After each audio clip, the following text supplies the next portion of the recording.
नमस्कार. लोकमान्य गप्पाच्या कार्यक्रमात मी शिरीष चिटणीस आपल्या सर्वांचे स्वागत करतो. संस्थेचे अध्यक्ष मुकुंद चितळे यांना मी विनंती करतो की आजचे आपले पाहुणे श्री रवींद्र प्रभू देसाई आणि श्री संजीव लाटकर यांना मंचावर घेऊन यावे.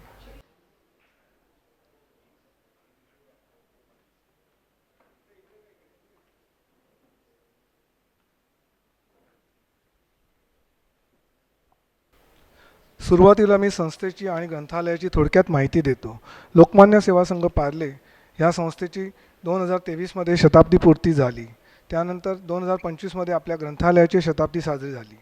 पुस्तकांच्या रूपाने साठवलेल्या ज्ञानभंडाराचे जतन करणे, ते ज्ञानभंडार वाचकांपर्यंत पोहोचवणे, त्यात नित्य नवी भर घालणे हे कार्य श्रीवा फाटक ग्रंथालय इतकी वर्ष करत आले आहे. इथे 80,000हून जास्ती पुस्तके आणि 3,000हून जास्त सभासद आणि वाचक याचा लाभ घेत आहेत. ग्रंथालयातर्फे लोकमान्य वाचक कट्टा अंतर्गत विविध क्षेत्रातील वक्त्यांची भाषणे, मुलाखत तसेच चर्चासत्र आयोजित करण्याचे हे तिसरे वर्ष आहे. अजून आता येत आहे आता अच्छा. लोकमान्य गप्पा हा खुमासदार कार्यक्रम आणि लोकप्रिय कार्यक्रम आहे. गेल्या 2 वर्षात केंद्रीय मंत्री श्री नितीन गडकरी, पद्मभूषण रघुनाथ माशेलकर, निवृत्त लेफ्टनंट जनरल विनोद खंदारे, उद्योजक चितळे बंधू आदी मान्यवरांच्या मुलाखतींनी श्रोत्यांचा उत्तम प्रतिसाद मिळाला. तर कार्यक्रमाच्या सुरुवातीला मी आजचे आपले पाहुणे श्री रवींद्र प्रभू देसाई यांचा थोडक्यात परिचय करून देतो. डॉक्टर रवींद्र प्रभू देसाई हे पीतांबरी प्रॉडक्ट्स प्रायव्हेट लिमिटेडचे व्यवस्थापकीय संचालक आहेत. त्यांनी रसायनशास्त्रात पदवी घेतली असून DBM ही पदवी पण त्यांनी संपादन केली आहे. डॉक्टर रवींद्र प्रभू देसाई यांनी FMCG क्षेत्रात पीतांबरीची एक उत्तम ब्रँड म्हणून ओळख करून दिली. गेली 35 वर्षे पीतांबरी प्रॉडक्ट प्रायव्हेट लिमिटेडची यशस्वी वाटचाल सुरू आहे. ती त्यांच्या उत्पादनाची गुणवत्ता आणि नौका जपण्यात प्राधान्य दिल्यामुळेच. पीतांबरी कंपनीचे एकूण 10 विभाग आहेत. जगभरात 20हून अधिक देशात त्यांचे उत्पादन निर्यात केले जातात. अनेक नामवंत पुरस्कारांनी मानकरी असलेले श्री प्रभू देसाई यांना टिळक महाराष्ट्र विद्यापीठ पुणेतर्फे डिलीट या पदवीने सन्मानित करण्यात आले आहे. मी उद्योजक होणारच व्यासपीठातर्फे सामाजिक उद्योगरत्न पुरस्कार, दाजी काका गाडगीळ उद्योगरत्न पुरस्कार, कोकण उद्योगरत्न पुरस्कार, ब्राह्मण बिझनेस नेटवर्क ग्लोबल असोसिएशनतर्फे उद्यम कौस्तुभ पुरस्कार, पद्मगंधा साहित्य प्रतिष्ठान नागपूरतर्फे जीवन गौरव पुरस्कार अशा अनेक पुरस्कारांनी त्यांना सन्मानित करण्यात आले आहे. आता मी संस्थेचे अध्यक्ष श्री मुकुंद चितळे यांना विनंती करतो की श्री प्रभू देसाई यांना फळपरटी, पसायदानाची फ्रेम आणि ग्रंथालयाची शताब्दी पूर्ती स्मरणिका देऊन स्वागत करावे.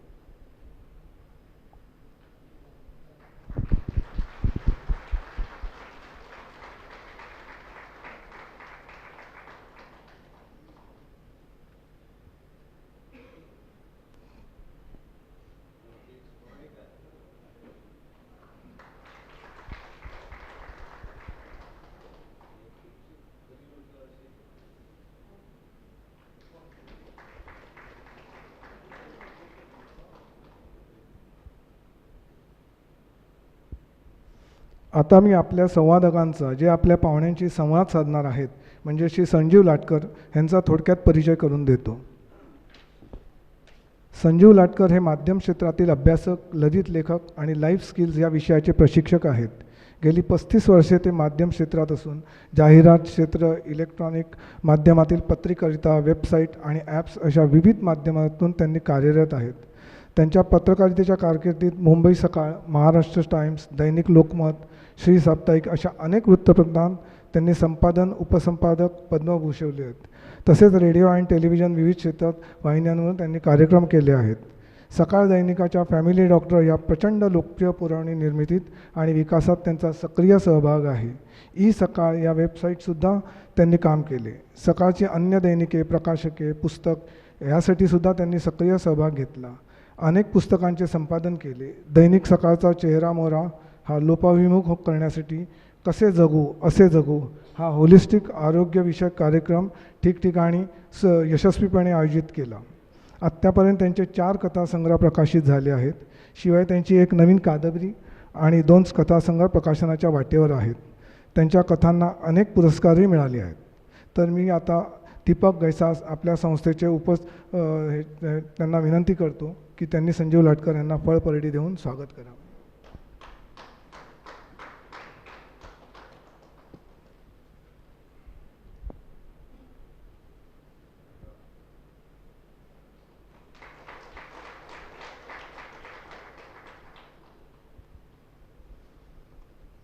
पितांबरी प्रॉडक्ट्स यांची टॅगलाईन आहे, बायको गेली माहेरी काम करी पितांबरी. तर आता इकडे बसलेल्या सगळ्या स्त्रियांना मी सांगतो, तुम्ही निश्चिंतपणे माहेरी जा, घरी काम करायला पितांबरी आहे. श्रोत्यांची उत्कंठा ताणून न ठेवता मी आता आजचे संवादक श्री संजीव लाटकर यांच्याकडे आजच्या कार्यक्रमाची सूत्र देतो.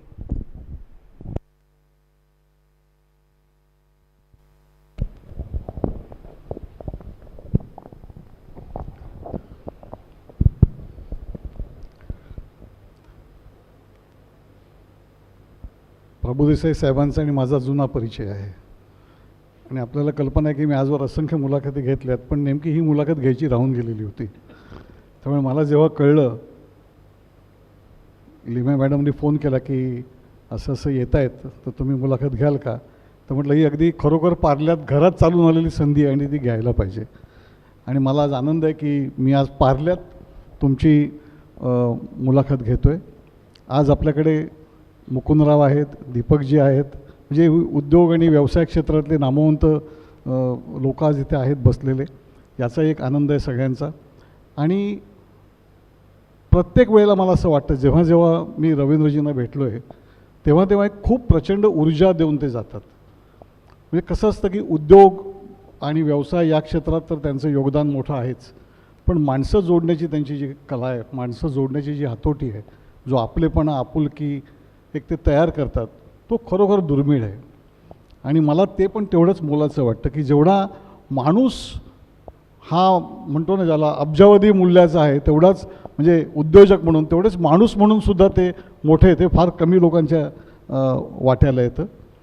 तर किस्सा असा आहे की मी ज्या वेळेला ठाण्याला गेलो त्यांच्याशी गप्पा मारायला, परत आलो. आता आपण पार्लेकरात आपल्याला माहिती आहे, मला काही गोष्टी घ्यायच्या होत्या म्हणून मी महाराष्ट्र स्टोअरमध्ये गेलो. जस्ट त्यांना भेटून महाराष्ट्र स्टोअर्स म्हणजे तुम्ही लक्षात घ्या. आणि तिथे गुजरातीतून ऑर्डर ऐकली, बे पितांबरी आपो. तर म्हटलं आता पितांबरीचं पेनेट्रेशन किती झालं आहे त्याची ती एक साक्ष होती की पितांबरी हे आता खूप खोलवर रुजलेलं नाव आहे. पितांबरी हे केवळ तांबा पितळ किंवा तत्सम भांडी स्वच्छ करणारं पावडर राहिलेली नसून ती आता अनेक स्तरांवरती अनेक ठिकाणी पितांबरी नाव आपल्याला ऐकू येतं. ही जी किमया गेल्या 35 वर्षात साहेबांनी साधली, ही ऐकून घेणं हा एक फार मोठा आजचा आपला योग असेल. कारण 203 स्क्वेअर फीटच्या ठाण्याच्या आपटेवाडा या जागेमध्ये ते राहिले. पाहुणे आले की बाहेर झोपायला लागायचं, संडास बाथरूम कॉमन होतं. जसे एक खूप आपण चाळीतले जीवन ज्यांनी जगलं त्यांनाही माहिती आहे. तिथून जो त्यांनी पल्ला सुरू केलेला आज, तर आज 150 एकर जमीन कोकणामध्ये ते बाळगून आहेत.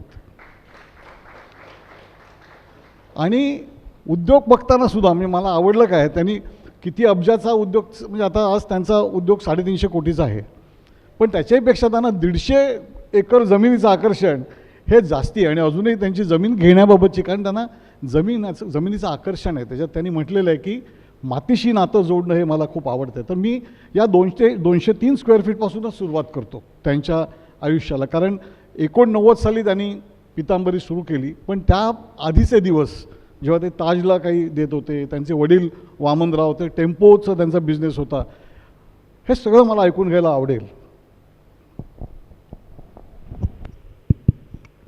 नमस्कार.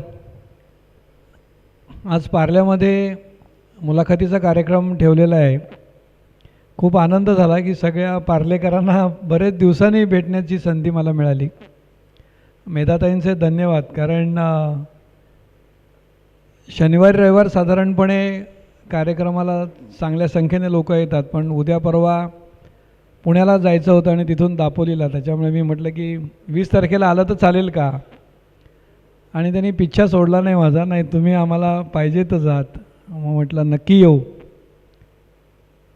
आणि हा हॉल म्हणजे एकदम 5 स्टार हॉटेलमधलं एखादं हे कसं असतं तसंच मला वाटतं आहे की आम्ही सॅटर्डे क्लबच्या कार्यक्रमाला जातो तेव्हा मुद्दामून मराठी लोकांनी म्हणजे 5 स्टार हॉटेलमध्येच कार्यक्रम करायचे.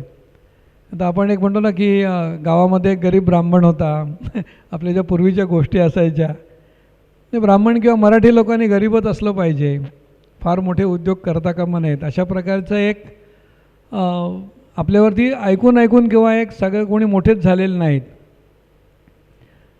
आणि लायब्ररी पण मी खालची बघितली, फाटक ग्रंथालय, खूप सुंदर लायब्ररी आपण, आणि ती मेंटेन केली आहे. काहीतरी 85,000 पुस्तकं आहेत. ऐकून खूप आनंद झाला.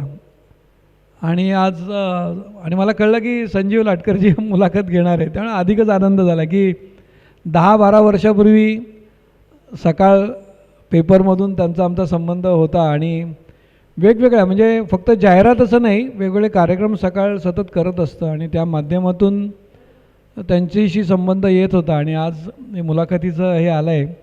धन्यवाद सगळ्यांना. म्हणजे कधी असं वाटलं नव्हतं की एवढा मोठा उद्योग होऊ शकेल. आणि कोकणातून बाबा 48 साली आले, त्याच्यानंतर आपटेवाड्यामध्ये आम्ही 2 बहिणी आणि मी, त्यांचा भाऊ, आणि विक्रम ट्रान्सपोर्ट नावाचा त्यांचा बिझनेस होता. पण आधी रेल्वेमध्ये 19 वर्ष सर्व्हिस केली बाबांनी, आणि 180 रुपये पगार वगैरे, म्हणजे जुनी मंडळी आहेत त्यांना माहिती असेल की, आणि 5 जणांचं कुटुंब. मग स्वतः त्यांनी, आणि मजदूर संघाचं ते काम करायचे. RSS शाळेमध्ये नाही गेलं तरी चालेल, पण शाखेमध्ये गेलं पाहिजे, आणि शाखेत नाही गेलं तर जेवायला नाही मिळणार, असं तो आमच्याकडचं एवढी कडक शिस्त होती. आणि मला असं वाटतं जे काही शारीरिक आणि बौद्धिक जी काही जडणघडण झाली माझी, ती राष्ट्रीय स्वयंसेवक संघामुळेच झाली, त्याला त्याचं क्रेडिट दिलं पाहिजे. आणि त्यामुळे वेळेचं व्यवस्थापन, राष्ट्रभक्ती, आपले जे काही सगळे छत्रपती शिवाजी महाराजांपासून सगळे लोकमान्य टिळक असतील, तर ही सगळी जी काही चरित्र घडवणारे सगळे जे लोक होते, तर त्यांची ओळख संघामधूनच झाली. आणि कुठेतरी ती प्रेरणा होती की आपण सुद्धा असं काहीतरी अद्वितीय असं व्यक्तिमत्व झालं पाहिजे. आणि मग ते आपटेवाड्यातले दिवस, जसं त्यांनी सांगितलं की 203, आणि मग ते लहानपणीचे ते संस्कार असतात ना, की ती एक मध्यम वर्गातली, अशी गरिबी नव्हती, पण खूप श्रीमंती पण नव्हती, आणि ते कॉमन संडास. मग अगदी वाईट गोष्ट म्हणजे संडासात तुम्ही गेला तर बाहेरून टकटक करताय कोणतरी अंघोळीच्या वेळेला बाबा नंबर लावून, मग सकाळी, असं ते सगळं बघितलेलं होतं. आणि कुठेतरी नाही, ह्याच्यातून आपण काय श्रीमंत होऊ शकणार नाही का, असं एक मनामध्ये यायचं. किंवा श्रीमंत नातेवाईक असतात आपले, तर त्यांच्याकडे गेल्यानंतर तुम्हाला एक थोडंसं बाजूला आपोआपच तुम्ही पडता, माहिती नाही, म्हणजे त्यांना काही तुम्हाला बाजूला करायचं असतं असं नाही. किंवा आमच्या ते लोकमान्य आळवीमध्ये सुद्धा काही श्रीमंत कुटुंब होती की त्यांना ते असं थोडंसं हेटाळणीने बघितल्यासारखं वाटायचं. म्हणजे आपल्याला असं वाटतं की आपल्याकडे मुद्दामून ह्या वेगळ्या दृष्टीने लोक बघतायत का, पण तीच कुठेतरी उद्योजक होण्यासाठीची प्रेरणा होती असं मला वाटतं. सगळ्यांनी जर का सांगितलं असं नाही, तुमची गरिबी खूपच छान आहे, तुम्ही अगदी गरिबीतसुद्धा कसे तुम्ही छान राहताय, तर कदाचित रवींद्र प्रभुदेसाई उद्योजक झाला नसता. त्यामुळे ही जी काही मानसिकता, म्हणजे मुलं असताना, आणि माझ्या मोठ्या बहिणीला खूप समजायचं. तर आम्ही जेव्हा नातेवाईकांकडे वगैरे जायचो तेव्हा ती म्हणायची, ते बघ, म्हणजे अगदी आजीकडे आम्ही जायचो ना, म्हणजे खरं असं असता कामा नये, तर आजी मामाच्या मुलांना तूप द्यायची पोळीवरती, आणि आमच्या पोळीवरती तूप नसायचं. ती म्हणे असं का, तो म्हणे मामा पैसे देतो, म्हणजे आम्ही राहायला जायचो तिकडे. म्हणजे हा एक फार मोठा सल असतो ना. आणि तो बघितल्यानंतर नाही, आपण मग श्रीमंत झालंच पाहिजे असं कुठेतरी.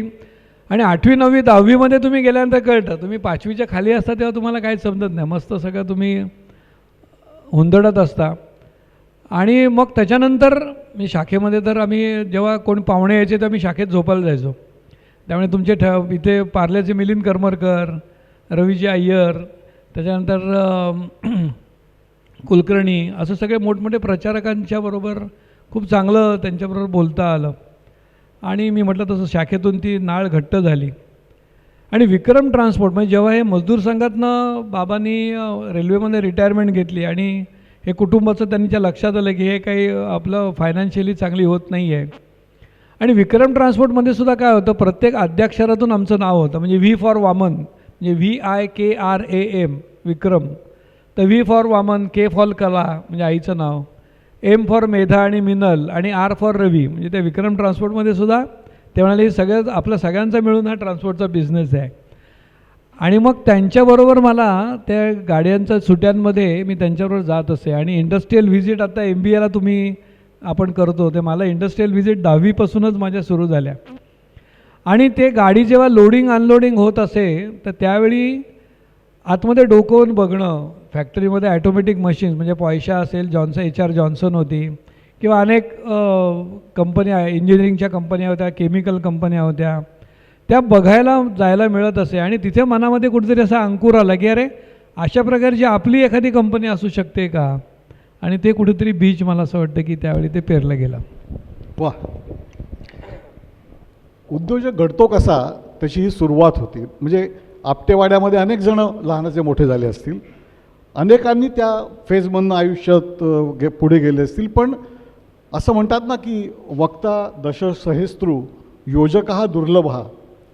तो योजक हा दुर्लभ असतो आणि तो कसा आकार घेतो, त्याला काय नेमकं वाटतं हे प्रभुदेसाई सरांकडे बघताना खूप जाणवतं किंवा आपण त्याचा अभ्यास करू शकतो. कारण मी त्यांच्यावरची पुस्तकं आणि वाङ्मय किंवा अवेलेबल जे काय आहे ते वाचून काढलं तेव्हा मला हा खरोखरच एक छान असा पुस्तकाचा विषय वाटला आपला. याचं कारण खूप छोट्या छोट्या गोष्टीतून ते घडत गेले. आता एवढंच नाही आहे तर अख्खं कुटुंब, म्हणजे ज्या वेळेला त्यांनी व्यवसाय सुरू केला ती पण त्यांच्याकडनं ऐकण्यासारखी गोष्ट आहे.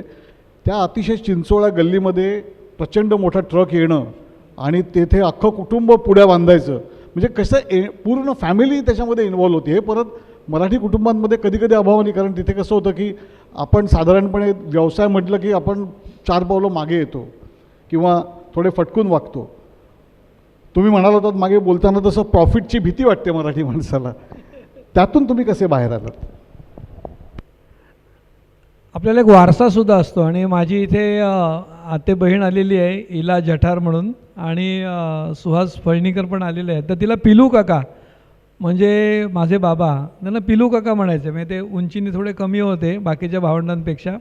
आणि आमचे आजोबा तर एवढे कर्तृत्ववान वडील मिळणं हे सुद्धा एक भाग्याची गोष्ट आहे.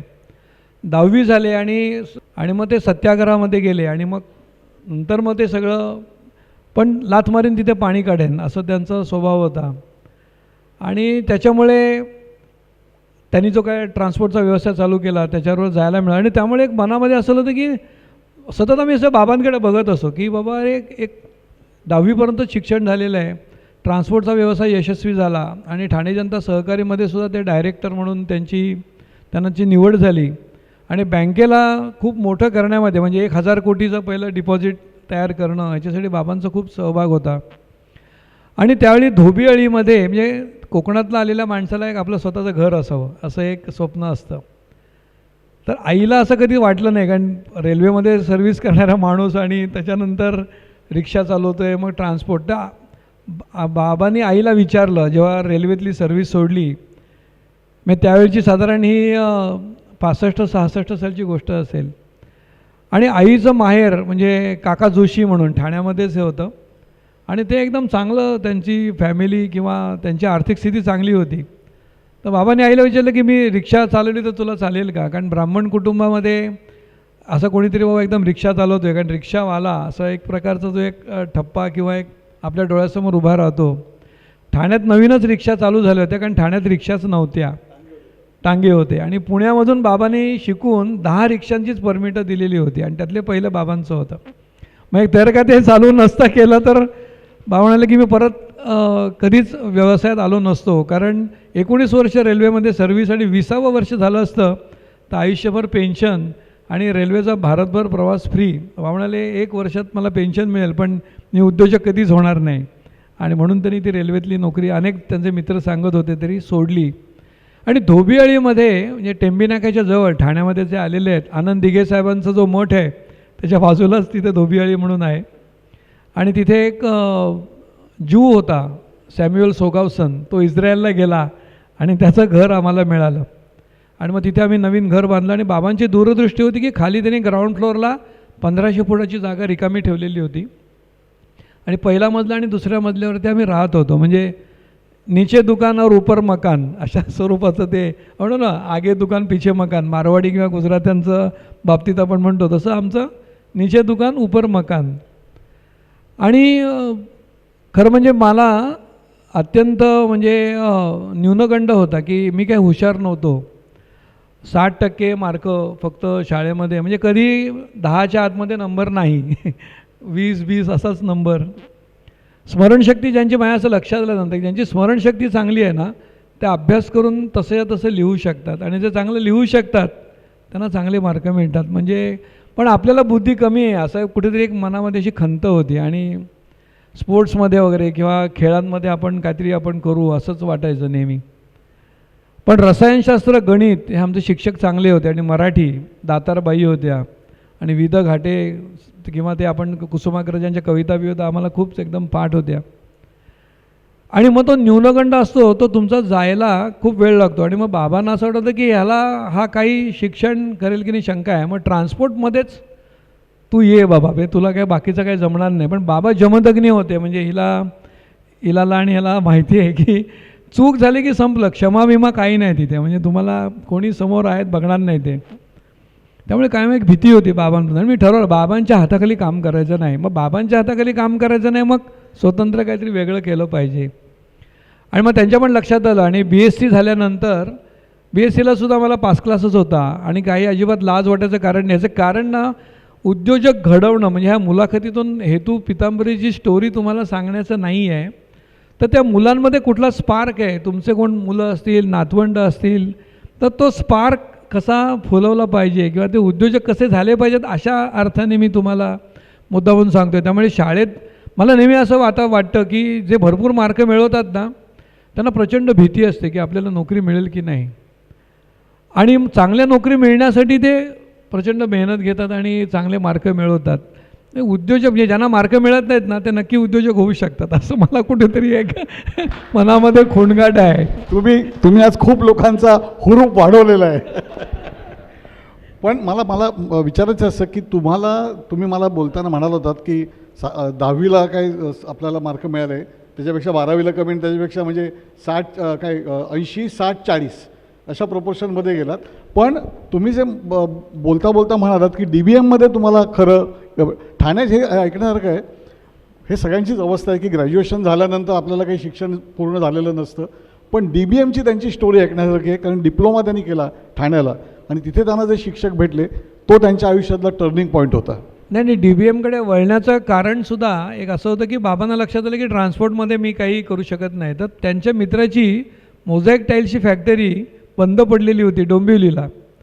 ती म्हणाले तू चालवून दाखव. मी त्यांना एक बघायचं होतं की माझ्यामध्ये काही स्पार्क आहे का. आणि BScला ते सिमेंट आम्हाला काहीच माहिती नव्हतं. म्हणजे हे मोझॅक टाईल्स आपल्याला माहिती असतील की त्या चिप्स असतात आणि ते आता गेल्या सगळ्या, आता मार्बल आणि ग्रॅनाईटचा सगळा जमाना आहे किंवा ग्लेस टाईल्स सगळीकडे आलेले आहेत. तर मी ठाण्याहून डोंबिवलीला जात असे आणि ती मोझॅक टाईल्स चालवण्याचा प्रयत्न केला आणि ते जुनी सगळी मशिनरी परत चालू केली. पण तिथे मला आयुष्यातलं गुणवत्तेला किती महत्त्व आहे. कारण डोलोमाइट पावडर नावाची तिथे एक पावडर असायची आणि महिलांना जास्त कळेल मी काय म्हणतो आहे.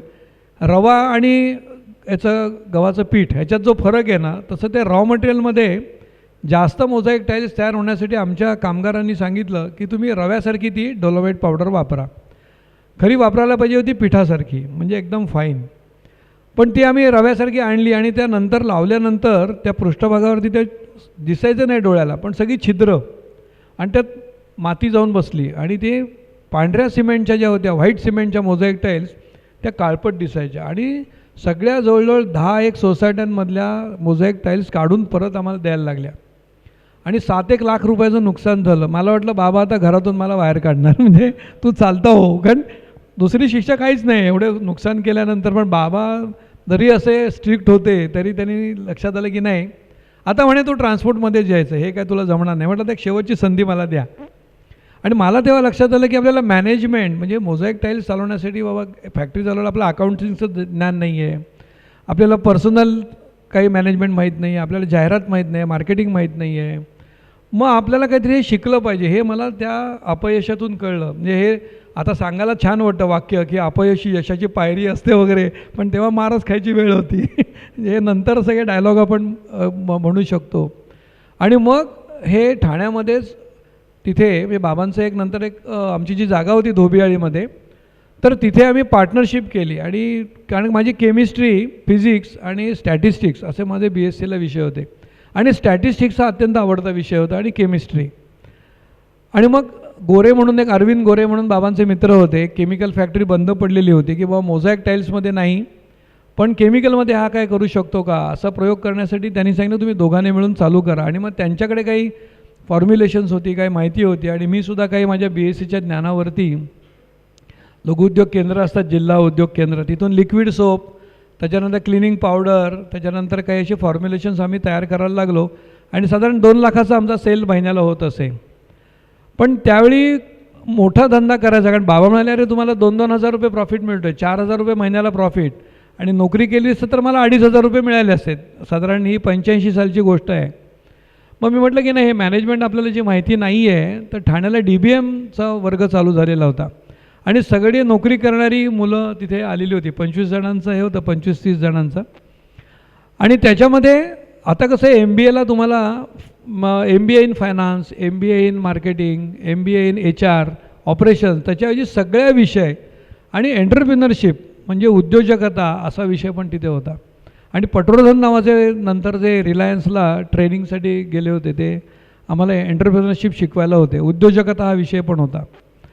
आणि तिथे बसल्यानंतर मी नेहमी म्हणतो की माझा जो स्वतःला आपल्याला एक असं प्रत्येकाच्या तुमच्या आयुष्यामध्ये आपली ओळख किंवा आपण कोण आहोत हे समजण्याचं जे काही हे आलं ते मला DBMमध्ये मिळालं. म्हणजे धन्यवाद मी देतो नेहमी की त्या DBMच्या क्लासरूमला आणि आमच्या ठाणा कॉलेजला, की तिथे आता इथे तुमच्या पार्ल्याच्या आमच्या राजू शेंडेची बहीण पण आलेली आहे. त्या DBMच्या वर्गातच तो UDCTमध्ये PhD करत होता केमिकल इंजिनिअरिंगमध्ये, आणि मी BSc होऊन तिकडे त्याच वर्गामध्ये त्याच्याबरोबरच होतो. आणि तिथे माझ्या लक्षात आलं की FMCG हा शब्द मी पहिल्यांदा ऐकला. कोलगेट ह्या कंपनीचे मॅनेजर आम्हाला तिकडे शिकवायला येत असत. आणि FMCG म्हणजे लोकसंख्येशी निगडीत, म्हणजे महाराष्ट्राची लोकसंख्या त्यावेळी 6 कोटी होती आणि भारताची लोकसंख्या साधारण 80 कोटीच्या आसपास होती. तर सकाळी उठल्यापासून रात्री झोपेपर्यंत आपण जे काही साबण असेल, डोक्यावर घालायचं खोबरेल तेल असेल, काही खाद्यपदार्थ असतील, पेस्ट असेल, ब्रश असेल, ह्या सगळ्या कपडे असतील, फूड प्रोडक्ट असतील, ही सगळी FMCGमधली प्रोडक्ट आहेत. म्हणजे फास्ट मूव्हिंग प्रोडक्ट्स, रोजच्या रोज लागणारी उत्पादनं. आणि माझ्या मनामध्ये असं आलं की आपण हे जे काही, आणि त्यावेळी आम्ही जे काही खाली धोबियाळीमध्ये अनंत स्मृती म्हणजे आमच्या आजोबांच्या नावाने ती बिल्डिंग होती, आणि आजोबांचं पण दुकान होतं तळवड्याला आमच्या गावाला, तर तोच वारसा आपल्यामध्ये आहे असं कुठेतरी मला वाटत होतं. आणि मग ते इन्स्टिट्यूशन म्हणजे ताजमहाल हॉटेलला आम्ही सॉलिड फ्युएल म्हणून एक आमचं प्रॉडक्ट होतं. एअर इंडियाला आम्ही क्लोरिनेशनची पावडर देत होतो, लिक्विड सोप, त्याच्यानंतर क्लिनिंग पावडर, या आम्ही कॅटरर्सना देत होतो. पण हाऊसहोल्ड आमचं काहीच उत्पादनं नव्हती. आणि ह्या प्रॉडक्ट कॉपशाईन कधी झालं मग सर? नाही, ही कॉपशाईनसुद्धा त्याच्यामधलीच एक प्रॉडक्ट होती. म्हणजे कॉपशाईन, पितांबरीचं मूळ हे कॉपशाईन आहे, म्हणजे म्हणजे ताजमध्ये वापरलं जायचं. ताजमहाल हॉटेलमध्ये वेगवेगळ्या म्हणजे त्या कस्टमाइज काय काय प्रॉडक्ट तयार केलेली होती, पण FMCG नव्हतं. आणि माझ्या लक्षात असं आलं, मी बसल्या बसल्या विचार केला की संघाचा स्वयंसेवक होतो, त्याच्यामुळे सगळ्या लोकांकडे जायला संधी होती, स्वयंपाकघरापर्यंत, नातेवाईकांकडे. तर तांब्या पितळेची भांडी खूप होती.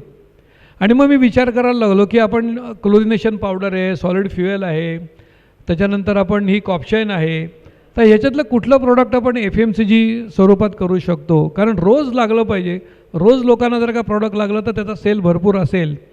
आणि माझ्याकडे छोटा कॅल्क्युलेटर होता, तर मी विचार केला की 6 कोटी महाराष्ट्राची लोकसंख्या आहे. कारण भारताचा विचार करण्यावर एवढं आमची क्षमता नव्हती त्यावेळी, की महाराष्ट्रात जरी आपण विकलो तरी खूप झालं, म्हणजे मुंबई आणि पुण्यामध्ये जरी झालं तरी भरपूर होईल. आणि 6 कोटी भागिले 5, कारण आमच्या कुटुंबामध्ये 5 जणं होतं, 3 बहिणी आणि आई बाबा. 5ने भागल्यानंतर 1.25 कोटी उत्तर आलं. त्यातले 10% लोकांनी समजा आपलं प्रॉडक्ट वापरलं तर त्याचं 12.5 लाख उत्तर आलं.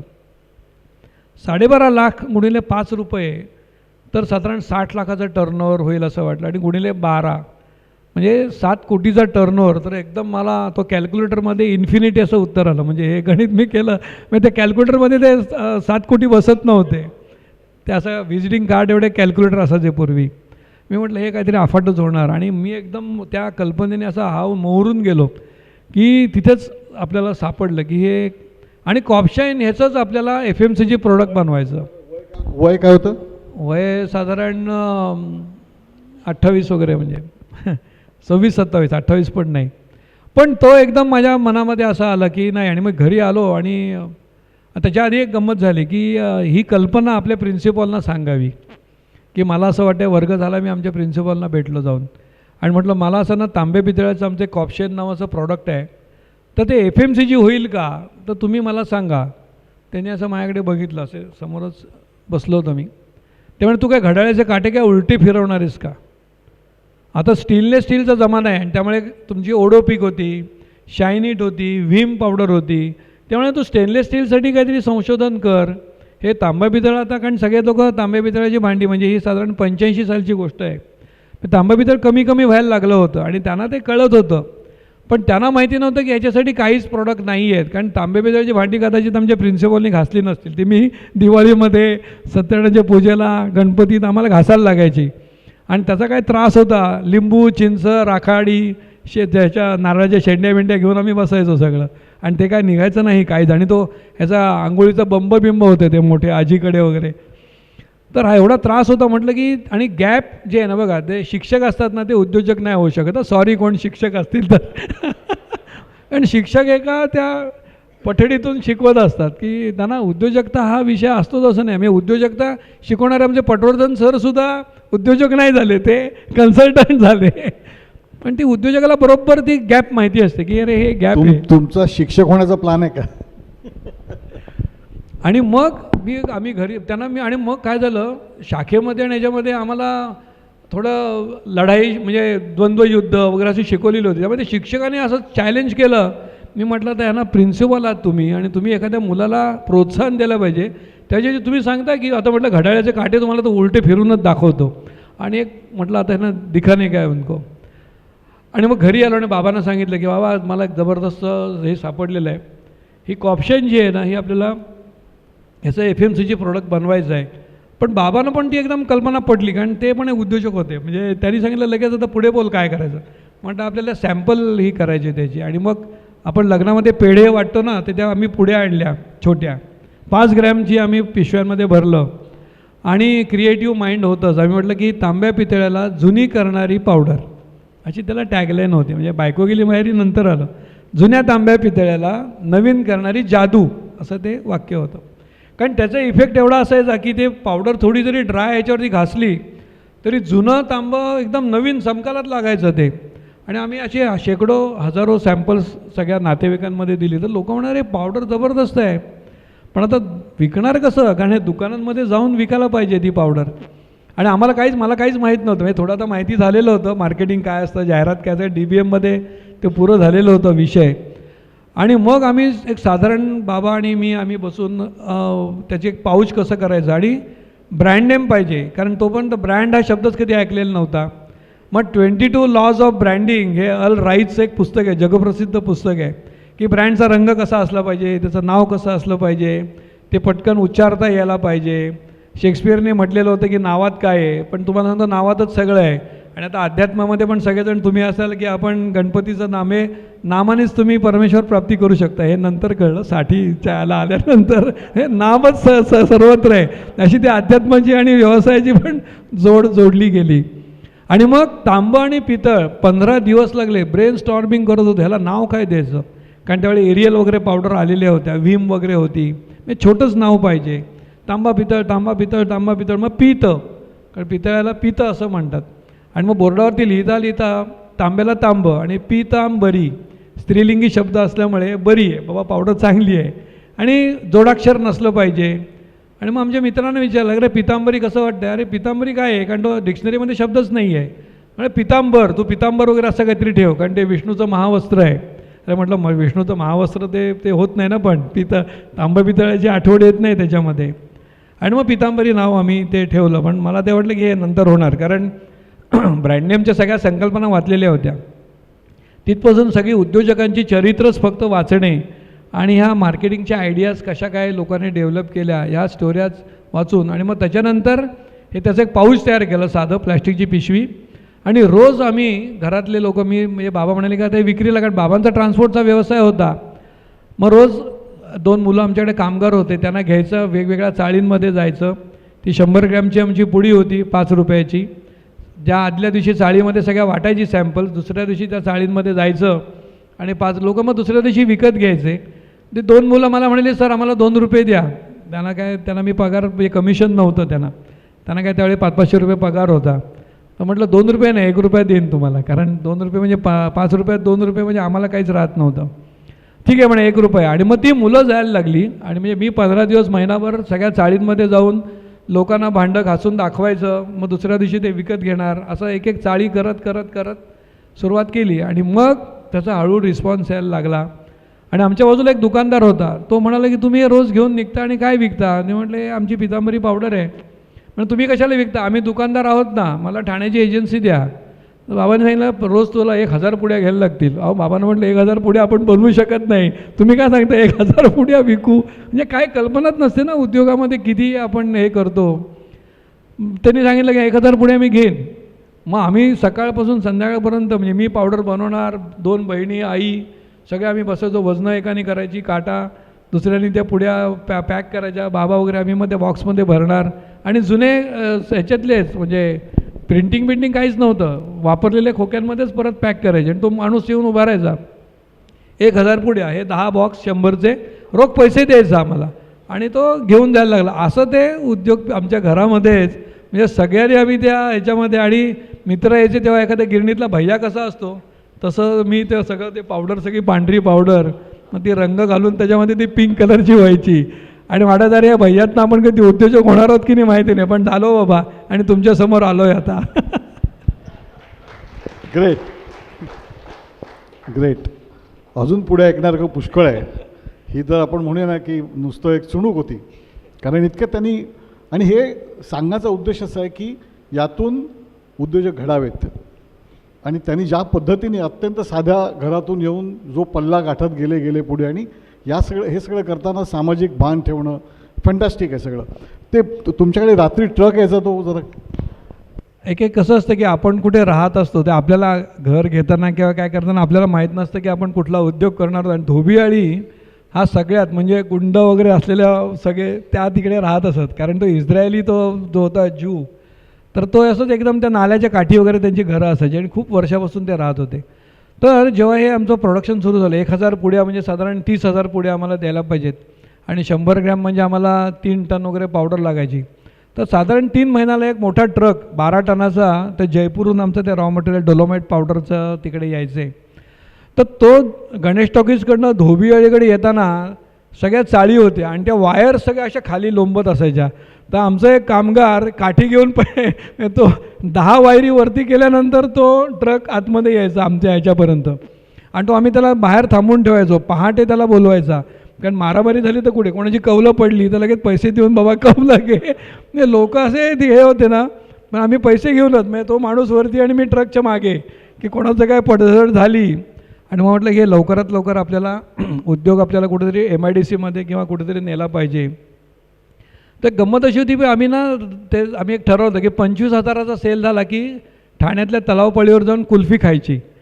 असं दर 25,000 रुपये, तर तो साधारण महिन्यातनं एकदा कुल्फी यायची, मग 2दा यायला लागली. मग एवढा सेल वाढला की रोज कुल्फी खायला पाहिजे. मग ते कुल्फी प्रकरण बंद झालं ते, कारण पण मग हे. आणि मग मार्केटिंग कसं करायचं, म्हणजे मग आम्ही त्यावेळी मग व्होल्टासकडे गेलो. आम्ही इंडोकेम म्हणून एक कंपनी होती, तर ते मार्केटिंग करते. त्याला 10 लाख पुढे आम्हाला द्या. म्हटलं 10 लाख काय वेळ लागला आहे का? 10 लाख हा आकडा म्हटलं आयुष्यभराची पितांबरी झाली.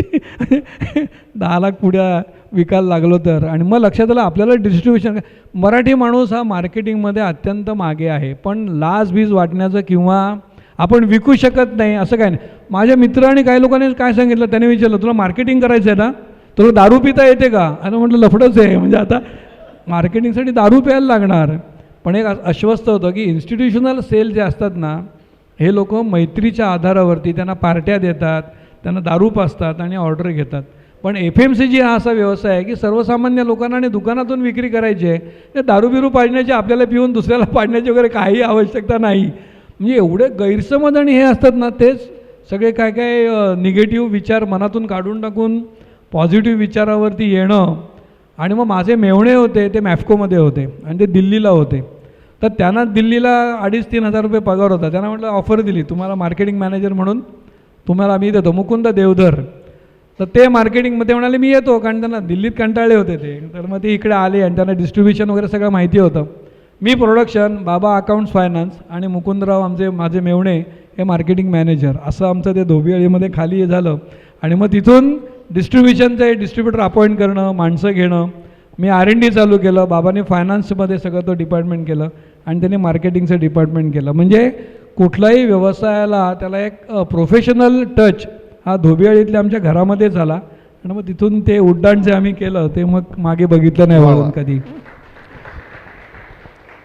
आज पितांबरीचे दुकानांमध्ये किती दुकानांमध्ये पितांबरी अवेलेबल असं म्हटलं आपण तर भारतभरच्या सुमारे 3.5 लाख दुकानांमध्ये पितांबरी अवेलेबल आहे.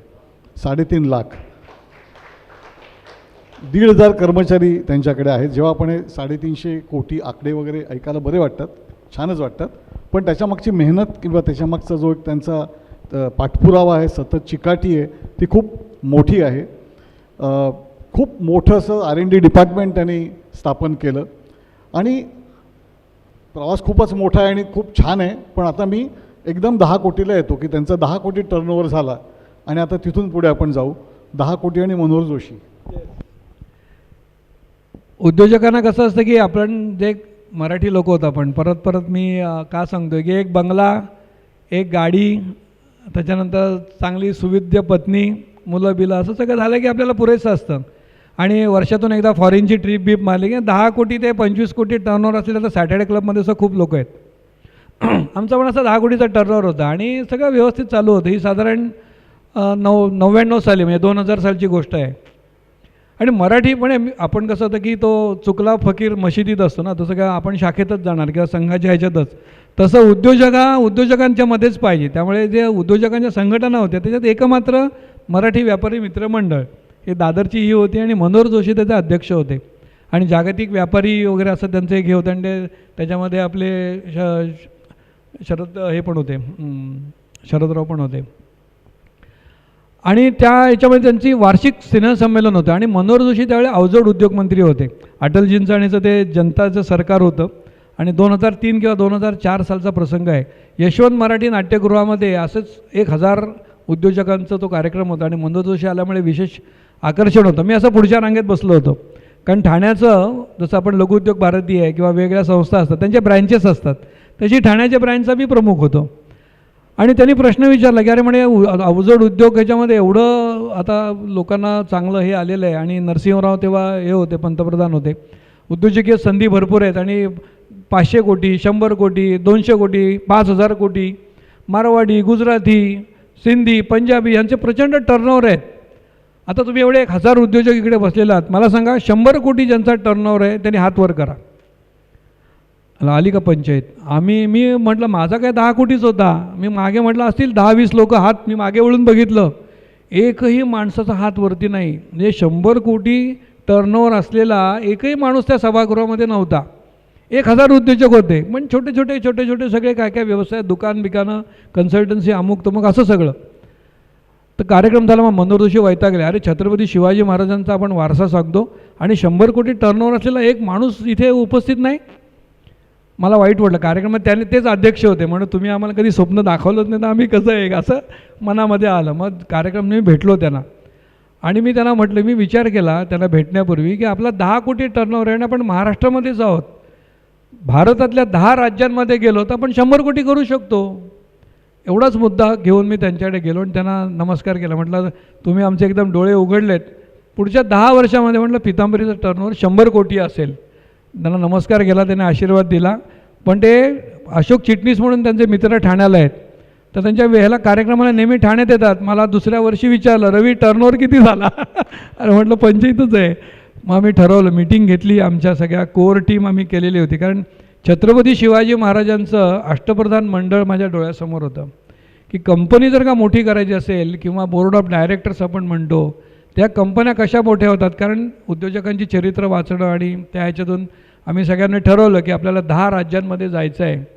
आणि मला सांगायला आनंद वाटतो 2015 साली पितांबरीचा टर्नओव्हर 100 कोटी झाला आणि मनोहर जोशींना आम्ही चांदीचा गणपती भेट म्हणून दिला. म्हटलं तुम्ही जर का त्या दिवशी बोलला नसतात ते कधी स्फुल्लिंग माझ्या मनामध्ये आलंच नसतं. आणि मग त्यासाठी जी काय मेहनत भयानक करायला लागली, मग कर्नाटकात जा, गुजरातमध्ये जा, आंध्रमध्ये जा, तामिळनाडू, आणि हे बायको गेली माहेरी कामगिरी पितांबरी, याचं 10 भाषांमध्ये आम्ही रूपांतर केलं. बीबी गई मैके तो भी बर्तन चमके, हे त्याचं हिंदी व्हर्जन होतं. असं इंग्लिशमध्ये, तामिळमध्ये, आणि तामिळ गुजराती वगैरे काय आपल्याला माहीत नाही. मग आमच्याच लोकांना विचारत अरे भाषांतर बरोबर झालं आहे की नाही सांगा. म्हणजे आपल्याला एका राज्यातून जेव्हा दुसऱ्या राज्यात व्यवसाय करत असतो अनंत अडचणी येतात. पण एकदा तुम्ही ठरवलं की नाही आपल्याला ही गोष्ट करायची आहे, मग जे लोक आपल्याबरोबर असतील, मग सावरकरांचा बाणा किंवा लोकमान्य टिळकांचा की नाही हे करायचं म्हणजे करायचं. आणि मग खूपच हे झालं. पण त्याच्यानंतर मग ते करता करता सेलच बघितला आणि प्रॉफिट बघितला नाही. तर त्याचं आपल्याला मग नंतर सांगतो मी. आता पुढच्या टप्प्यामध्ये असं झालं की पितांबरींनी खूप मोठा विस्तार करायला घेतला. तुम्हाला लक्षात आलं असेल की रवींद्रजींशी बोलणं म्हणजे नुसतं असा धबधबा असतो नॉनस्टॉप.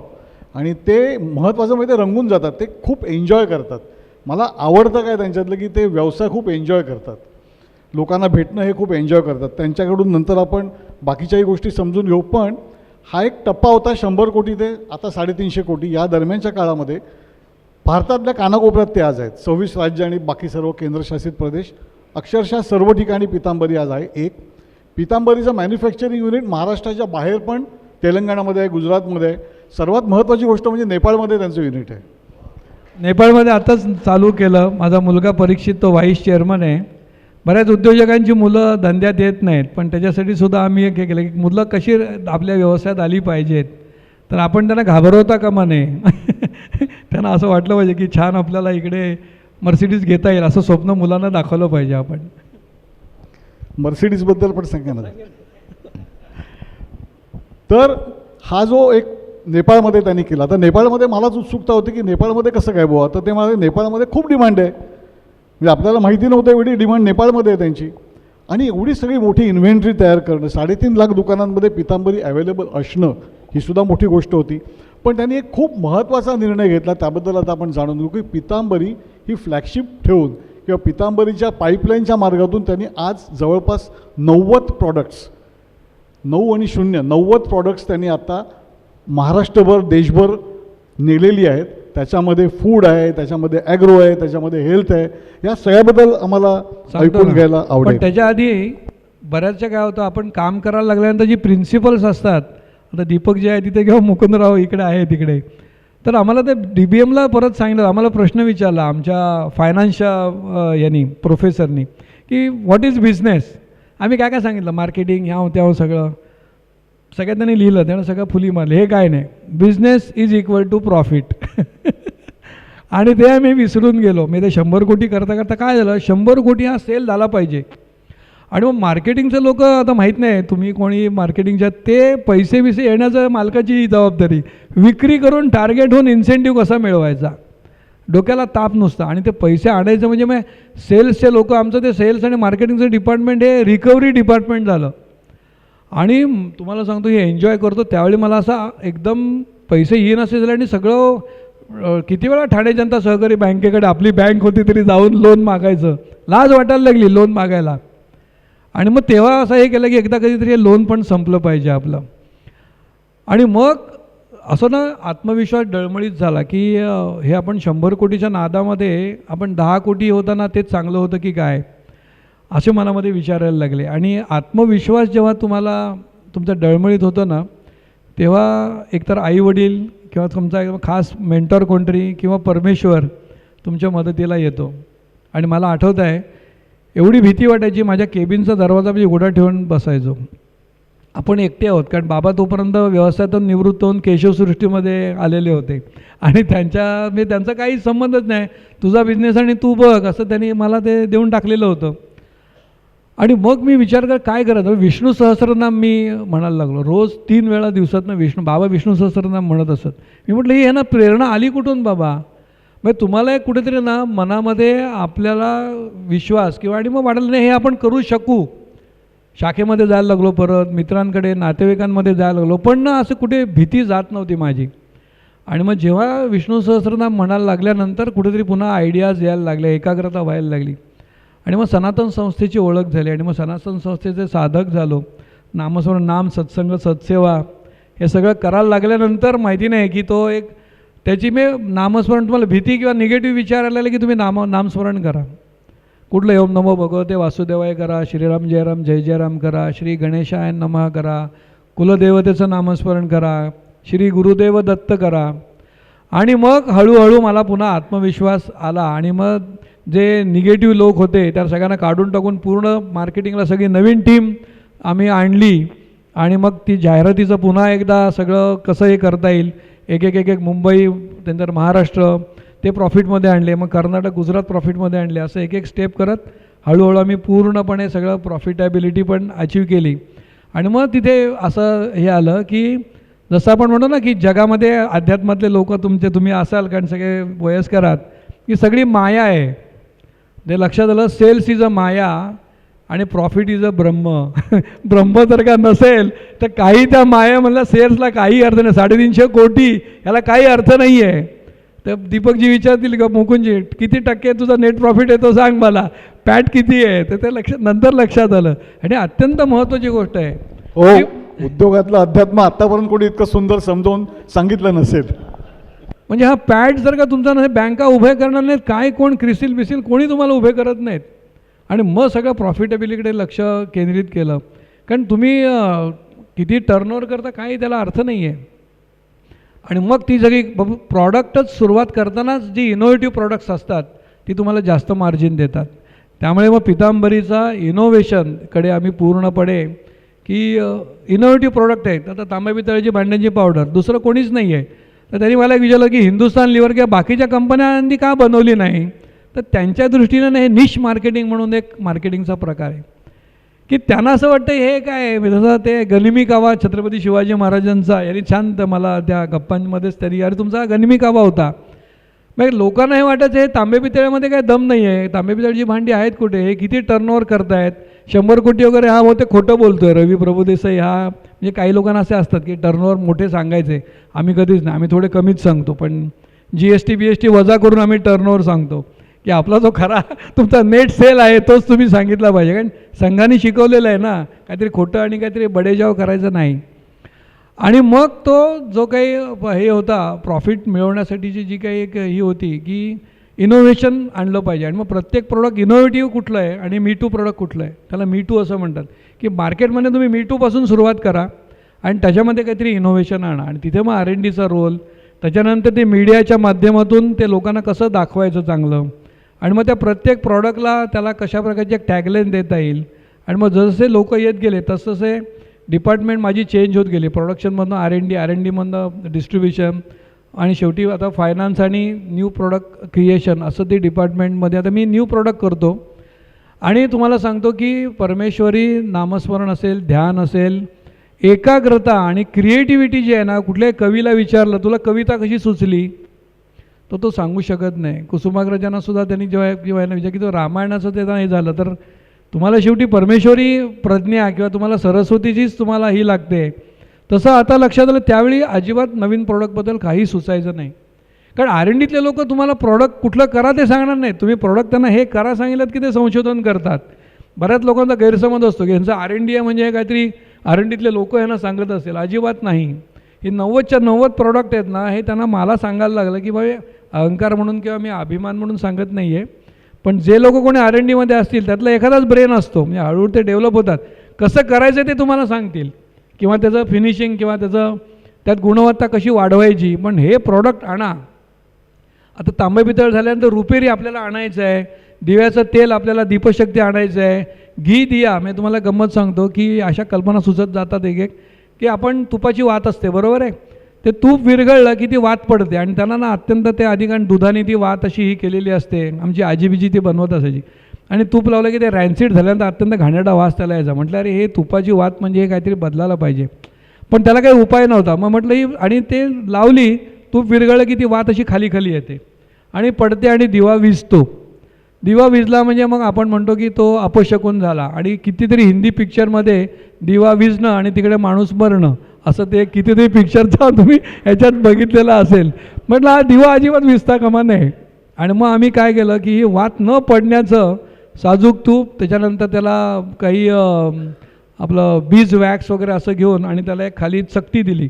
पूर्वी ते वॉशर वगैरे असे काही लोक हुशार मंडळी त्या वातीच्या वरती वॉशर लावायचं तिकडे, तर ते आम्ही केले. आणि न पडणारे वाती आता आम्ही, आणि सुगंधी म्हणजे मोगरा आहे, केवडा आहे, चाफा आहे, अशा सुगंधी वाती आता दिलेल्या आहेत. आणि एवढ्या उत्कृष्टपणे त्या आल्या एवढं चालायला सुरुवात झाल्या त्या वाती.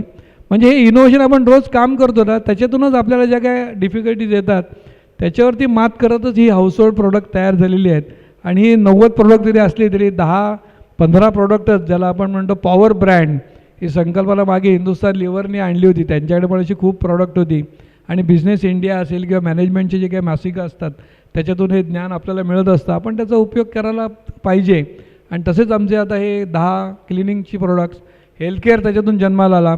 आणि प्रत्येक ह्या प्रॉडक्टचं एक कथा आहे. म्हणजे प्रत्येक प्रोडक्ट जन्माला येतं ना, तिची एक कथा आहे. आणि ते अनुभव नावाचं मासिक आहे.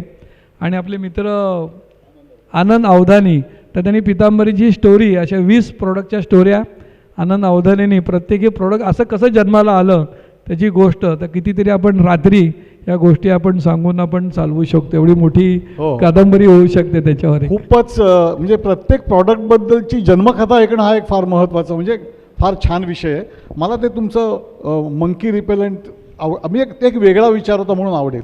कसं आहे ॲग्रोमध्ये, म्हणजे ॲग्रो डिव्हिजन कशी सुरू झाली, तर माझी 90 वर्षाची निर्मला काकू नावाची आहे, हिलाला माहिती आहे. तिने सांगितलं मला की कोकणामध्ये आपल्या जमिनी आहेत, तर त्या आजोबांनी विकत घेतलेल्या आहेत आणि किती कष्ट करून त्यांनी एक एक जमीन मिळवली. 60 एकर साधारण जागा आहे. पण बाबाने आम्हाला सांगितलं होतं की ह्या जमिनीवरती हक्क सांगायचा नाही, कारण तिथे ते लोक राहिले. कारण बाबा मुंबईला आले तर त्यांना पेन्शन काय नाही, तर त्यांच्यानंतर म्हातारपणी त्यांना ह्याचा उपयोग झाला पाहिजे. त्यामुळे माझी पंचायत झाली. आणि काकूने मला सांगितलं की तूच उद्योजक आहेस, तू इकडे येऊन काहीतरी धंदा उद्योग करू शकतोस. आणि मला केमिकल काही तिकडे कोकणात न्यायची नव्हती आणि मग ॲग्रो बेसच काही करावं.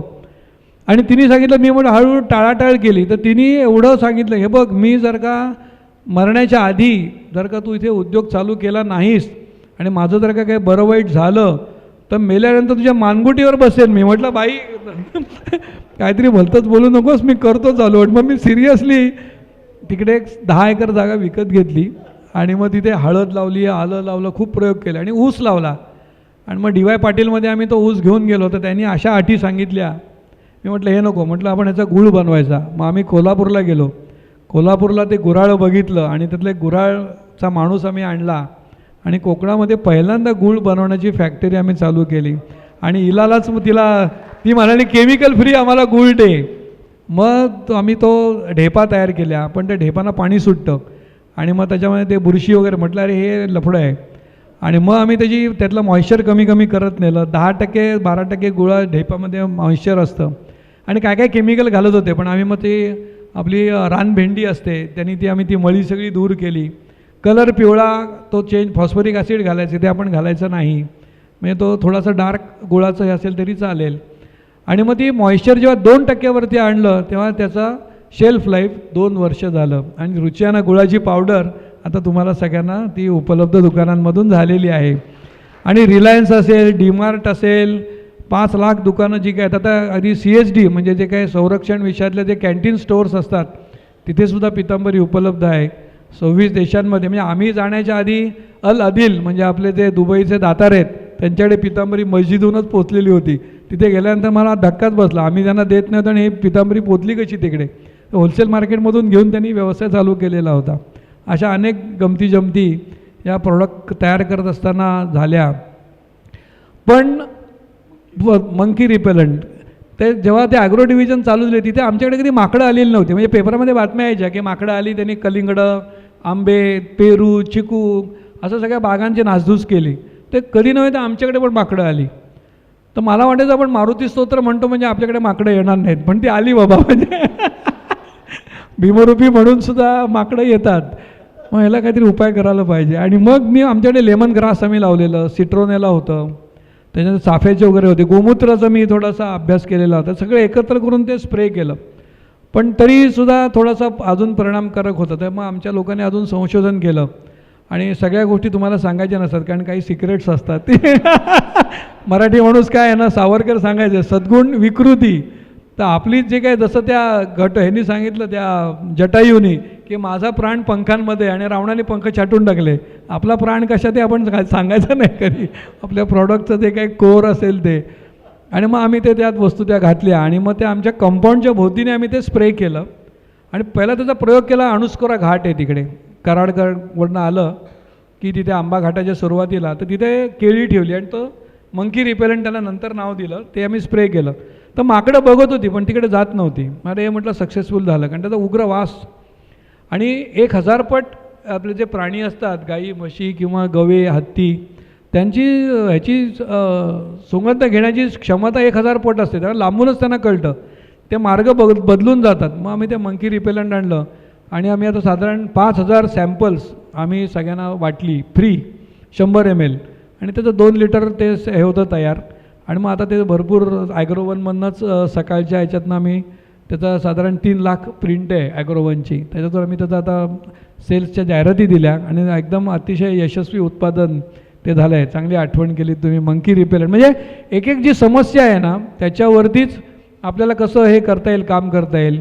खूप बोलावं लागतं, त्यामुळे घशासाठी काय मग कंठवटी आली, कारण खोगो किंवा तुम्ही ऐकले कफोना वगैरे होत्या गोळ्या, पण त्याच्यामध्ये आलं किंवा काळी मिरी असायची आणि त्याच्यामुळे उष्णता व्हायची. म्हणजे तुम्ही जास्त गोळ्या खाल्ल्यात की तुमचं तोंड द्यायचं. म्हटलं असं काय होतं. मग आम्ही जेष्ठीमध, मग कंकोळ बिंकोळ अशा सगळ्या आयुर्वेदिक डिव्हिजन आमची होती, मग ते सगळं R&D आम्ही केलं आणि मग कंठवटी सिरप आणि मग आडुळशाचं सिरप त्याच्यामध्ये हे केलं. आणि विक्स कधीपासून आपण वापरायचो, तर मला होतं आपण विक्ससारखं बनवायचं आणि मग कंठकेअर आम्ही तो विक्स पण म्हणजे लावलं की तुमचं सर्दी ताबडतोब बंद होते. असं आता दुकानामध्ये इकडे पार्ल्यामध्ये मिळतं की नाही माहीत नाही, पण फ्रँचायझी किंवा तुम्ही फोन केला तर आम्ही तुम्हाला घरपोच देऊ आणि फ्री सर्व्हिस आमची आहे. तर अशा प्रकारची एक एक उत्पादनं तयार करत गेलो. पण त्याचं जे डिस्ट्रीब्युशन आहे त्याची जाहिरात आहे. म्हणजे पितांबरीच्या आमच्या ऑफिसमध्येच आमचं मीडिया नावाचं डिपार्टमेंट, जसं R&D आहे तसं ते उत्पादन सगळ्या लोकांपर्यंत जाण्यासाठी जाहिरात. आणि तुम्हाला आश्चर्य वाटेल की जसं R&Dमध्ये आम्ही खर्च करतो तसं मीडियाचं आमचं बजेट आहे 25 कोटी रुपये. म्हणजे दर महिन्याला ज्या काही जाहिराती किंवा आता बिग बॉसमध्ये सुद्धा आमचं, ठीक आहे आता बिग बॉस तुम्ही बघत नसाल, काही तरुण मंडळी वगैरे बघत असतील तर हात वर बघता का बिग बॉस, कोण बघतात? आहेत चला. तर तिथे आमच्या त्या डिशवॉश लिक्विडची जाहिरात आम्ही केलेली आहे आणि अत्यंत लवकरात लवकर म्हणजे ते 25 लाख त्याचं हे असतं. आणि हे जे TV चॅनल असतात तर ते किती लोक बघतात याचं सॉफ्टवेअर आहे आणि त्याची किंमत 10 लाख रुपये. ते आम्ही घेतलं आणि दर महिन्याला बाबा बातम्यांना किती लोक बघतात, झीवरती किती असतात, तुमच्या बाकी दुसऱ्या जे काही चॅनल आहेत त्याच्यावरती किती लोक असतात. आपल्याला आता ते दिसतं की त्या मॅच असते तेव्हा 50-50 कोटी लोक ते बघत असतात, पण ह्याच्या किमती पण भयंकर असतात. एक जाहिरात दाखवायला 10 लाख रुपये तुम्हाला खर्च येतो महिनाभर. म्हणजे तुम्ही विचार करा. त्यामुळे ते आपल्या लोकांना म्हणजे बाबा म्हणायचे अरे हे जाहिरात करण्याची काय गरज आहे, किंवा त्यांना असं वाटायचं की R&D आहे फॅन्सी आहे काहीतरी, आमचे पण R&D आहे असं बाबा म्हणाले सांगायचे. पण त्यांना जेव्हा ते लक्षात आलं की नाही जाहिरात ही एक कला आहे आणि ती तुम्ही डायरेक्टली प्रपोर्शनेट, तुमचा सेल वाढवायचा असेल तर तुम्हाला जास्त लोकांपर्यंत जायला पाहिजे आणि तुम्हाला जास्त जाहिरात करायला पाहिजे. जेवढ्या वेळेला तुम्हाला 5 वेळा 6 वेळा 10 वेळा तुम्ही जेव्हा ते दाखवाल तेव्हाच तुमचं प्रोडक्ट यशस्वी होणार आहे. आणि सॅम्पलिंग जाहिरात करून लोक घेत नाहीत. मग आम्ही काय केलं, एक तंत्र केलं की समजा आता आमची बाहेरच्या राज्यांमध्ये जायचं होतं तर तुमचं आनंद बाजार पत्रिका आहे कलकत्त्यामध्ये किंवा तुमचे भास्कर दैनिक भास्कर आहे, 10 लाख सॅम्पल्स आम्ही त्या वर्तमानपत्रातून 10 लाख घरी आम्ही पाठवली आणि मग एकदम प्रॉडक्टला जबरदस्त त्या स्टेट्समध्ये उठाव आला. तर अशा प्रकारचं सॅम्पलिंग तुम्ही मिठाईवाले जे यशस्वी असतात ना, पार्ल्यात पण असतील, तर त्या यशस्वी जर का व्हायचं असेल तर तुम्हाला ते सॅम्पल्स देतात. मग तुम्हाला नको असलेली पण तुम्ही 2 प्रॉडक्ट त्यांच्याकडनं विकत घेता. त्यामुळे सॅम्पलिंगचं महत्त्व खूपच आहे. तर सॅम्पल्स हा एक यशस्वी आमचा हा झाला. आणि जाहिरात, आणि मला असं वाटतं की तुमच्यासारखे सगळे प्रेमळ किंवा परत परत घेणारे जे काही ग्राहक आहेत त्याच्यामुळेच, आणि आम्ही आता ग्राहक देवो भव, त्या ग्राहकांनी जर का आपलं प्रोडक्ट विकत घेतलं, अर्थात ती गुणवत्ता, त्याची जी काही कॉम्पिटिटिव्ह प्राईस आहे, ते सगळ्या गोष्टी आम्ही केल्या आणि सगळ्यांनाच ते करायला लागतात. ह्याच्यात अजून खूप काही काही गोष्टी आहेत त्या, आणि मग त्याचं जे एक भान आलं की हे आपल्या सगळ्या समाजाला दिलं पाहिजे. मग आता आम्ही जवळजवळ आमचं CSRचं जो आम्ही, जेव्हा आम्हाला CSR नव्हता तेव्हासुद्धा आम्ही 3-3 कोटी रुपये आम्ही लोकांसाठी दर वर्षाला डोनेशन्स देतो. संघाच्या संस्था असतात, बाकीच्या पण सगळ्या संस्था असतात, दिव्यांग असतात, अंध मुलांच्या शाळा आहेत. दिवाळी अंक आम्ही 100 दिवाळी अंकांना जाहिरात देतो. तुम्ही पण पितांबरीच्या जाहिराती बघितलेल्या असतील. तर समाज असेल तर आपण आहोत, आणि जेवढं देतो आपण तेवढं कित्येक पटीने आपल्याला मिळतं. हा अनुभव मी घेतलेला आहे. त्यामुळे दान हे जे आहे हे आपण करत राहिलं पाहिजे, त्याचा अनुभव घेतला पाहिजे. आणि हा अनुभव मी घेतो आहे. आणि हे जे काय एक आनंद आपल्याला जेव्हा कस्टमर, आत्ता पण मी जेव्हा बसलो होतो तेव्हा आमच्या टुरिझमसाठी गेलेल्या त्या गृहिणी होत्या आणि नवीनच आम्ही टुरिझमचं चालू केलं. त्या तिथे येऊन मला सांगायला लागल्या की मला वाटलं काय प्रॉब्लेम सांगतायत काय, पण पहिल्यांदाच आमची राजस्थानला टूर गेली होती आणि त्या राजस्थानला त्या आहेत मागे बसल्यात, हातवरती करा. तर त्यांनी सांगितलं की 2च माणसं आम्ही होतो तरी तुमच्या लोकांनी ज्या पद्धतीने आम्हाला सगळं राजस्थान दाखवलं आणि परत आणलं, तर धन्यवाद देण्यासाठी मी आलेली आहे. तुमचं इथे गप्पामध्ये तुम्ही आहात. असे जे काही संतुष्ट ग्राहक आहेत तेच आपले पुढे इतर उत्पादनं घेत असतात. त्यामुळे मी तुम्हाला सगळ्यांना धन्यवाद देतो की तुम्ही सगळे पितांबरी वापरता का? क्या बात आहे, थँक्यू. मुलाखत काही अजून आहे ना? 5-10 मिनटं का? 5 मिनटं घेऊ शकतो? 10 मिनटं? एक गोष्ट आता, कारण काय माहिती पुढे पितांबरीचं आत्तापर्यंत त्यांनी सांगितलं, आता पितांबरी पुढे काय म्हणजे 500 कोटी, 1000 कोटी. त्यांचा मुलगा परीक्षित आता व्यवसायात आलेला आहे, सुनबाई व्यवसायात आलेल्या आहेत. तर आता आपल्याला पितांबरीचं पुढचं चित्र बघायला आवडेल आणि ते चित्र पूर्ण झाल्यावर पुन्हा आम्हाला तुम्हाला इथे बोलवायला आवडेल, बरोबर ना कैसर साहेब? तर तुम्ही, आमचं स्टँडिंग इन्व्हिटेशन आहे तुम्हाला की त्यानंतर पण आपल्याला परत भेटायचं आहे. तर आता जरा तुम्ही आम्हाला पुढचे प्लान्स तुमचे सांगा पितांबरीचे. काय आहे की एक कळलेलं आहे की प्रॉफिट असतानाच बिझनेस तो वाढला पाहिजे, प्रॉफिट नसताना बिझनेस वाढता कामा नये. आणि मुकुंदजींकडे आज येण्याचं कारण पण होतं, म्हणजे कसा योग असतो बघा की IPO समजा आणायचं असेल तर असेच चांगली लोक, दीपकजी, मुकुंद अशासारखे लोक पाहिजेत की पितांबरीचा IPO म्हणजे जर का आपल्याला मार्केटमध्ये, आता सध्या युद्ध चालू आहे त्यामुळे मार्केट खाली आहे, पण 6 महिने वर्षभराने परत आपली प्रॉफिटेबिलिटी तर चांगलीच राहणार आहे. आणि फूड प्रॉडक्टमध्ये खूप काही करण्यासारखं आहे. तर मला नेहमी वाटतं की गृहिणी आहेत ना आपल्याकडच्या, त्या उत्कृष्ट सगळे म्हणजे पदार्थ बनवतात, पण त्यांच्या मनामध्ये कधी याचं कमर्शियलाइज आपण काही करावं असं येत नाही. त्यामुळे सॅटर्डे क्लबमध्ये सुद्धा आमच्याकडे भरपूर अशा उद्योजक आहेत. तर त्यांचे आता मला असं बघायचं आहे की जसं मला मनोहर जोशींनी विचारलं होतं तसं मी हल्ली प्रश्न विचारतो आमच्या सॅटर्डे क्लबच्या उद्योजकांना. 100 कोटी टर्नओव्हर असले किती लोक आहेत? मग 10 कोटी सांगा, 1 कोटीवाले किती आहेत, 10 कोटीवाले किती आहेत? मग त्यांना बाजूला घ्यायचं आहे आणि तुझा 100 कोटी होण्यासाठी तुला काय मदत पाहिजे ती सांग. म्हणजे उद्योजक घडवणं हे नुसतंच आपल्या नोकऱ्या का मिळत नाहीत किंवा म्हणजे चांगले आपले मुख्यमंत्री आहेत किंवा बाकीचे उद्योगमंत्री आहेत, ते सगळे नवीन उद्योजक निर्माण करण्यासाठी प्रयत्न करत आहेत, पण सॅटर्डे क्लब आहे तर त्याच्या माध्यमातून उद्योजक निर्माण करणं. पितांबरीमध्ये सुद्धा आमचे ज्या काही 9 डिव्हिजन्स आहेत तर त्याच्यामधले सुद्धा मॅनेजर्स आहेत ते आमच्या मुलांसारखेच आहेत. तर त्यांना कसे घडवायचे आहेत आपल्याला.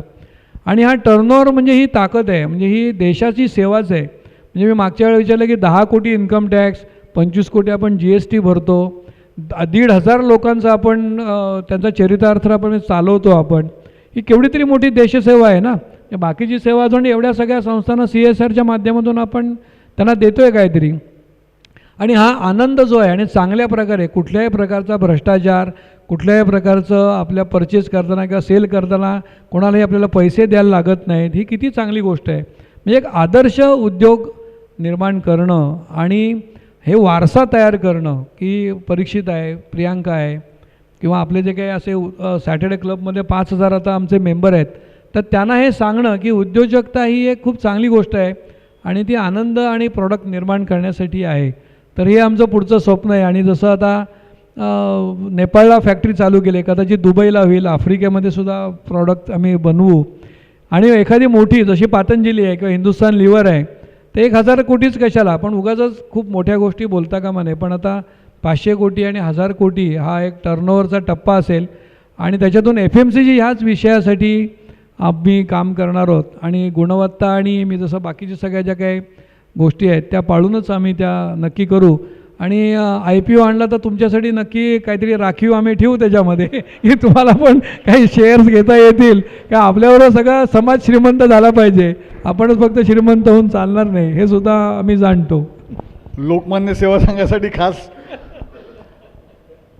असो.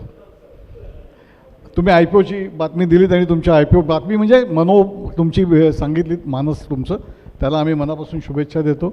आणि पितांबरी कोण वापरतं म्हटल्यानंतर सगळे हात वर झालेले आहेत आणि ते असेच वर असतील. अख्ख्या भारताचे हात असे वर जाऊ, जगाचे हात वर जाऊत. तुमच्या व्यवसायाचा विस्तार चांगला हो या आमच्या सर्व पार्लेकरांच्या वतीने मी तुम्हाला शुभेच्छा देतो मनापासून. आणि आम्ही तुमच्या गप्पा खूप म्हणजे रवींद्रजींचं असं आहे की ते फार घरगुती आणि एक छान. फक्त ते नेहमी समर्थ रामदास स्वामी त्यांना सामर्थ्य आहे चळवळीचे, जो जो करीला तयाचे, परंतु तिथे भगवंताचे अधिष्ठान पाहिजे. ते पितांबरीमध्ये सगळी उत्पादनं बरीच पूजेसाठीची आहेत. ते आपणच नाही, सगळेजण तुम्ही पूजा करता आणि नंतर कळलं की पितांबरी हे सुद्धा देवीचंच नाव आहे. ते नामस्मरण सतत केल्यामुळे सुद्धा ते चांगलं हे झालं असेल.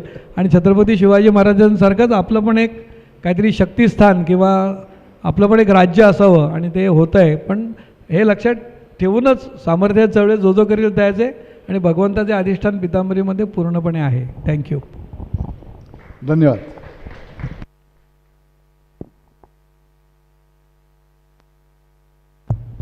धन्यवाद. खूप छान माहिती मिळाली. आता मी संस्थेचे अध्यक्ष श्री मुकुंद चितळे यांना आभार प्रदर्शन करायला बोलवतो.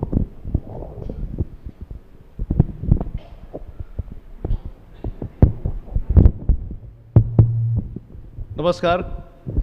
लोकमान्य गप्पा. आता गप्पा म्हणलं की असा सहज वाहत येणारा ओघ पाहिजे. आणि गेले काही मिनटं, तर किती मिनटं झाली मी पण नाही मोजली, परंतु गेली काही मिनटं आणि जे तासाच्या पुढे झालेली मिनटं आहेत ती, ज्याप्रमाणे आपल्याला प्रभुदेसाई यांनी माहिती दिली त्याप्रमाणे खरंच कळलंच नाही की किती वेळ गेला. त्यामुळे सर्वांतर्फे मनपूर्वक त्यांना धन्यवाद.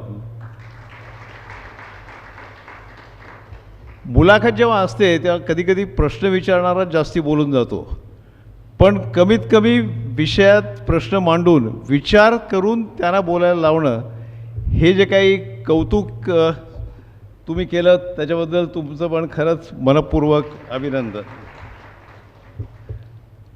पितांबरी प्रॉडक्ट्स कसे आहेत काय त्यांनी आपल्याला सांगितलं. आणि म्हणजे माणूस कसा असतो की त्यांनी येताना ते एकटे नाही आले, त्यांनी त्यांच्या कंपनीचे CEO त्यांना पण बरोबर आणले. तुम्ही आलात. माधव पुजारी, तुम्हाला पण मनपूर्वक धन्यवाद. बऱ्याच वेळा असं असतं की कार्यक्रमात जाताना मी काय घेऊन गेलो याचा नेहमी विचार करावा. जे बोलले ते आपण ऐकलं आहे, त्यामुळे ते बोलण्यात परत काही म्हणजे मजा नाही. परंतु त्यांचे वडील अमुक एक वयाला रिक्षा चालवायला पण तयार झाले, हा जो त्यांनी अनुभव सांगितला तो आपण खरंच लक्षात घेण्यासारखा आहे की कुठल्याही गोष्टीची उगाच लाज वगैरे वाटण्याचं काही कारण नाही. जे मला योग्य वाटतं ते मी करेन आणि व्यवसायासाठी सर्वात उत्तम गोष्ट करेन. मला वाटतं ही गोष्ट खरंच शिकण्यासारखी आहे. जितक्या उत्स्फूर्तपणे, जितक्या प्रामाणिकपणे त्यांनी त्यांच्या गोष्टी सांगितल्या आणि त्याप्रमाणे इथे हजर असलेल्या बऱ्याच लोकांची आडनावं बघितली तर त्यांनी सांगितलेल्या बारीक सारीक ज्या गोष्टी होत्या ना, की दारावर टकटक करणं किंवा बाथरूम बंद आहे म्हणणं, हे अनुभव मला वाटतं प्रत्येकाला आलेले असतात. ते बाथरूममध्ये असणं आणि त्याच्यावर दारावर टकटक होणं या अनुभवातून पुढे जाऊन त्यातनं जी जिद्द निर्माण होते, ती जिद्द निर्माण करण्याची महत्त्वाकांक्षा असणारा माणूस, हे मला वाटतं त्यांचं महत्त्व आहे. अनुभव बऱ्याच लोकांना येतात, पण त्यातनं ती महत्त्वाकांक्षा निर्माण होऊन ते पूर्ण करणं आणि त्यासाठी कायम धडपड करत राहणं, मला वाटतं हे आपण शिकण्यासारखं आहे. बरे वाईट अनुभव प्रत्येकाला असतात. कोणीतरी पुढे असतो, कोणीतरी मागे असतो. पण त्याचवेळी माया आणि ब्रह्म यातला त्यांनी जो फरक सांगितला किंवा ते दोन्हीची आवश्यकता सांगितली ना, ती मला वाटतं खरी शिकण्यासारखी आहे. कारण नेहमी जेव्हा आपण गप्पा म्हणतो किंवा लोकमान्य सेवा संघ जे कार्यक्रम ऑर्गनाईज करतो म्हणा किंवा लोकांना बोलावतो म्हणा, तर जे जे चांगलं आहे ते आपल्यासमोर आणणं आणि त्या चांगल्यातनं आपण काय शिकतो हे बघणं, मला वाटतं हा मुख्य उद्देश असतो. त्यामुळे आजची मुलाखत जर आपण बघितली तर उद्योग काय, व्यवसाय काय, नामस्मरण काय, त्यांनी नामस्मरणाचं महत्त्व इतकं सांगितलं की उद्योगात जेव्हा मी खाली होतो त्या नामस्मरण घेऊन मी वर जाऊ शकलो. मला वाटतं हा जो अनुभव आहे किंवा हे जे दोन गोष्टींचं एकत्रीकरण आहे ना, हे शिकण्यासारखं आहे. त्यामुळे ह्या ज्या गप्पा असतात, आम्ही ज्यांना लोकमान्य गप्पा म्हणतो किंवा अमुक साली संस्था स्थापन झाली वगैरे, महत्त्व ह्याला नसतं.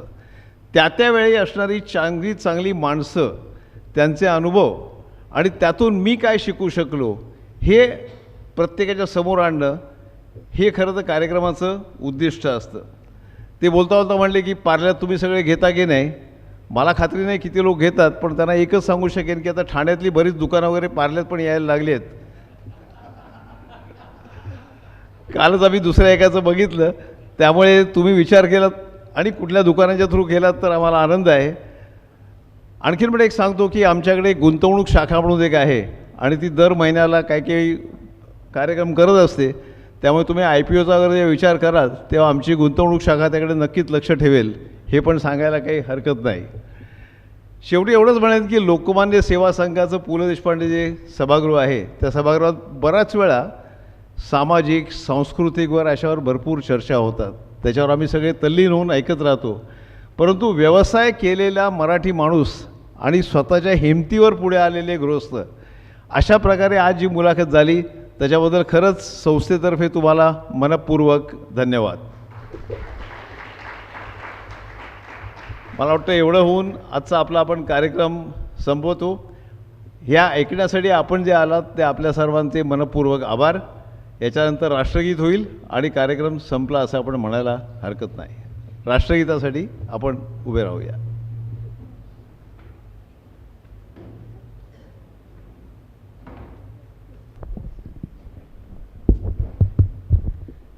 जनगण मन अधिनायक जय हे भारत भाग्य विधाता. पंजाब सिंध गुजरात मराठा द्राविड उत्कल बंग. विंध्य हिमाचल यमुना गंगा उच्छल जलधि तरंग. तव शुभ नामे जागे तव शुभ आशीष मागे. गाहे तव जय गाथा. जनगण मंगलदायक जय हे भारत भाग्य विधाता. जय हे जय हे जय हे जय जय जय जय हे.